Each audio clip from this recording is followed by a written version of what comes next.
دا د ننګرهار ولایت د کوز کونړ ولسوالۍ د صافیانو د کلي جامع مسجد نبوي صلی الله علیه و آله وسلم دی. په دې مسجد کې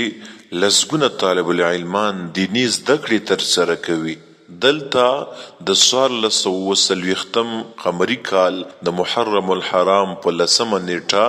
یعنی د عاشورا په ورځ د قرآن عظیم الشان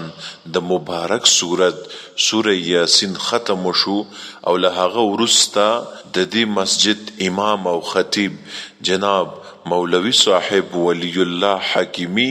طالب العلمانو ته د عاشورا د فضیلت په اړه خبرې وکړي. اسلام مبارک فرمای حدیث پاک کې وای چې چا د عاشورا په ورځ په خپل اهل او عیال فامیل باندې خرچه وکړه صدقه وکړه نو الله به ټول کال په د باندې پراخي راوړي تمام کال به د دې رزق پراخي. دو تنو طالب العلمانو محمد نسیم او محمد صدیق د یو ښکلي نعت زمزمه وکړه. کولی مدینہ کلی د جانان دے خوشبو کوینا کولی مدینہ کلا باور زما زمی زینا کولی مدینہ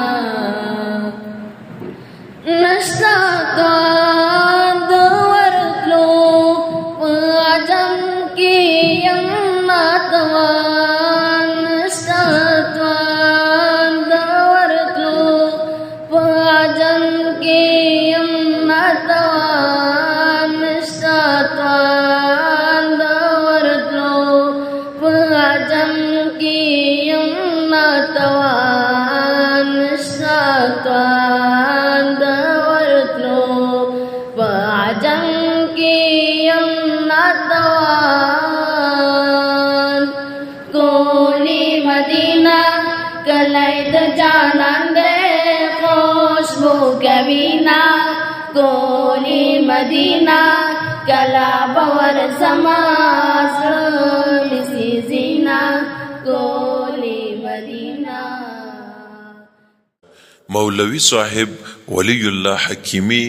د حاجی صاحب عبدالعزیز صافی د کورنۍ څخه ډیره مننه وکړه چې دوی هر وخت د مسجد او د مدرسې هر راز همکارۍ ته چمتو دي او دوی ته د پروردګار د دربار څخه د خیر غوښتنه وکړه او په پای کې د حاجی صاحب د کورنۍ له طرفه ټولو طالب العلمانو ته د صدقې انتظام شوی او ټولو ته صدقه تقسیم شوه.